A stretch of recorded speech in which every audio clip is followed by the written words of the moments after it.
सोचिए एक ऐसी सभ्यता जिसने अपने सबसे शानदार सबसे बड़े स्मारक जिंदा लोगों के लिए नहीं बल्कि मुर्दों के लिए बनाए। ये कहानी है प्राचीन मिस्र की, एक ऐसी दुनिया की जहां सबसे बड़ी जंग किसी दुश्मन से नहीं बल्कि खुद मौत से लड़ी गई थी। और यही बात आज हमारी चर्चा का बिल्कुल केंद्र है। ये सिर्फ पत्थरों की कहानी नहीं है, ये इंसान के उस सबसे पुराने डर यानी मौत के खिलाफ एक जबरदस्त जंग की दास्तां है। एक ऐसी कोशिश जिसे हमेशा हमेशा के लिए पत्थरों में कैद कर दिया गया। तो ये जुनून शुरू कहाँ से हुआ? देखिए, इस कहानी की जड़ें पिरामिड या फराओं में नहीं है। नहीं, इसकी शुरुआत होती है उस दुनिया से जहां हर दिन बस एक ही जंग थी, जिंदा रहने की जंग। ये बदलाव ना बहुत तेजी से हुआ। पहले तो जिंदगी बस शिकार और डर के इर्द गिर्द घूमती थी। फिर मिली नील नदी, मानो जैसे कोई वरदान हो, जीवन का स्रोत।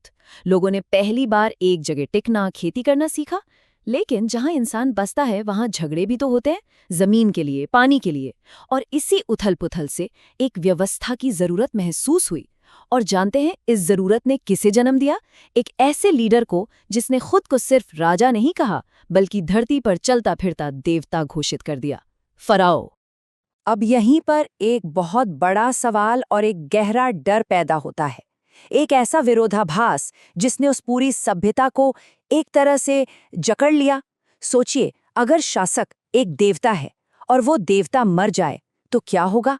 अगर देवता ही अमर नहीं है तो क्या उनकी दुनिया, उनका सब कुछ खत्म नहीं हो जाएगा? तो इसी डर ने उन्हें एक मिशन पर भेज दिया। एक ऐसा मिशन जिसने इतिहास के दो सबसे बड़े इंजीनियरिंग प्रोजेक्ट्स को जन्म दिया। पहला, शरीर को हमेशा के लिए बचाकर रखना, और दूसरा, उस शरीर के लिए एक ऐसा घर बनाना जो कभी खत्म ना हो। उनका विश्वास था कि मौत अंत नहीं है बल्कि एक सफर की शुरुआत है, और उस सफर पर जाने के लिए आत्मा को अपने शरीर की जरूरत पड़ेगी। इसीलिए शरीर को बचाना सबसे जरूरी था। और ये कोई मामूली काम नहीं था, ये तो विज्ञान और विश्वास का एक कमाल का संगम था। शरीर के अंदरूनी अंगों को बड़ी सावधानी से निकाला जाता, उसे खास किस्म के नमक में सुखाया जाता और फिर जड़ी बूटियों के साथ कपड़ों की अनगिनत परतों में लपेटा जाता था। ठीक है, तो शरीर तो तैयार हो गया, मम्मी बन गई। लेकिन अब अगला और शायद सबसे बड़ा सवाल, इस शरीर को हजारों सालों तक, अनंत काल तक महफूज कैसे रखा जाए? और इसी एक सवाल का जवाब दुनिया के सबसे बड़े अजूबों में से एक बनने वाला था। जवाब था एक ऐसी कब्र बनाना जो खुद समय को चुनौती दे सके। ये सिर्फ एक मकबरा नहीं था, ये एक किला था, एक बनावटी पहाड़ था, अमरता का एक जीता जागता प्रतीक।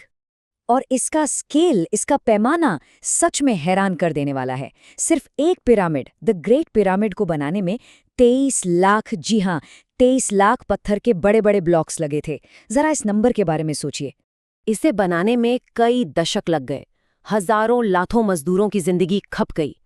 पर यह सिर्फ मेहनत की बात नहीं थी, ये तो कमाल की इंजीनियरिंग का नमूना था। इसकी सटीकता आज भी हैरान करती है। पत्थरों को इतनी बारीकी से जोड़ा गया कि उनके बीच से कागज भी नहीं गुजर सकता। और तो और, पूरा का पूरा पिरामिड चारों दिशाओं के साथ बिल्कुल सटीक अलाइनमेंट में है, जो बताता है कि उन्हें अंतरिक्ष और सितारों का कितना गहरा ज्ञान था। लेकिन अमरता पाने की जिद की एक बहुत बड़ी कीमत चुकानी पड़ी। अब देखते हैं कि कैसे भविष्य को बचाने की ये कोशिश उनके वर्तमान को ही तबाह करने लगी। उस वक्त मिस्र में मानो दो दुनियाएं एक साथ चल रही थी। एक तरफ था फराओ, जो अपने लिए एक शाश्वत दिव्य जीवन बना रहा था, और दूसरी तरफ थी आम जनता, जिनकी अपनी जिंदगी भारी टैक्स और जबरदस्ती की मजदूरी के बोझ तले पिस रही थी। राजा और प्रजा के बीच की खाई हर दिन और गहरी होती जा रही थी। और जब हालात ऐसे हों तो शक के बीच तो पनपेंगे ही। लोग सवाल करने लगे, क्या फराओ वाकई में कोई देवता है? फिर समाज के अंदर ही दरारें दिखने लगीं। एक तरफ फराओ, दूसरी तरफ पुजारी और अधिकारी, सब सत्ता के लिए लड़ने लगे। देश के संसाधन इन बड़े बड़े कंस्ट्रक्शन प्रोजेक्ट्स और लड़ाइयों में खत्म हो रहे थे। और तो और, जिस नील नदी पर सब कुछ निर्भर था, उसकी बाढ़ भी अब भरोसे के लायक नहीं रही और अकाल पड़ने लगे। तो हुआ ये कि जो पावर का बैलेंस था वो बिगड़ने लगा। फराओं की ताकत, जो कभी सब कुछ थी, अब धीरे धीरे कम हो रही थी। और उसकी जगह कौन ले रहा था? पुजारी जिनके पास मंदिरों और दौलत का कंट्रोल था, और सेना के बड़े अधिकारी। मतलब साम्राज्य अब अंदर से ही खोखला हो रहा था। और इतिहास गवाह है कि जब कोई साम्राज्य अंदर से कमजोर पड़ जाता है तो बाहरी दुश्मनों के लिए वो एक आसान शिकार बन जाता है। तो अब हम कहानी के उस मोड़ पर हैं जहां एक महान साम्राज्य का अंत होता है, लेकिन एक अमर कहानी की शुरुआत होती है। सोचिए, वो पड़ोसी ताकतें जो कभी मिस्र का नाम सुनकर कांपती थीं, अब वो उसकी कमजोरियों को साफ साफ देख सकती थी। घर की लड़ाई ने मिस्र को इतना कमजोर कर दिया था कि वो बाहर के संगठित दुश्मनों के सामने बिल्कुल बेबस हो गया। तो ये जो पतन था, ये किसी एक वजह से नहीं हुआ। ये तो एक परफेक्ट स्टॉर्म जैसा था। अंदर के हालात और बाहर के हमले, दोनों का एक घातक कॉम्बिनेशन। अंदर देश आर्थिक रूप से बर्बाद हो चुका था, समाज में अशांति थी, और इसी ने बाहर के हमलावरों के लिए दरवाजे खोल दिए, जिनके पास बेहतर हथियार थे। लेकिन यहीं कहानी में एक कमाल का ट्विस्ट आता है। मिस्र का साम्राज्य गिर गया, फराओ भुला दिए गए, लेकिन उनकी विरासत वो अमर हो गई। शासक आते जाते रहते हैं, लेकिन उनकी कहानियां जिंदा रहती हैं। उनकी ताकत खत्म हो गई, पर उनकी महत्वाकांक्षा आज भी हमें प्रेरणा देती है। और सबसे बड़ी बात, उनके बनाए स्मारक वो आज भी सीना ताने खड़े हैं। तो आखिर में क्या हुआ? मिस्र अपनी सबसे बड़ी जंग, मौत के खिलाफ जंग, तो हार गया, लेकिन अनजाने में ही सही वो एक दूसरी जंग जीत गया। वो मौत को तो नहीं हरा पाए, लेकिन उन्होंने वक्त को, समय को लगभग मात दे दी। उनकी कहानी खत्म हो गई, पर आज भी खत्म नहीं हुई है।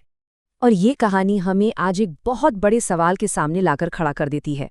अगर प्राचीन मिस्र के लोगों ने अपनी पूरी सभ्यता, अपनी पूरी ताकत मौत को हराने के जुनून में लगा दी, तो आज की हमारी सभ्यता, हम सब अपनी ऊर्जा, अपने संसाधन, अपना समय किस चीज को बनाने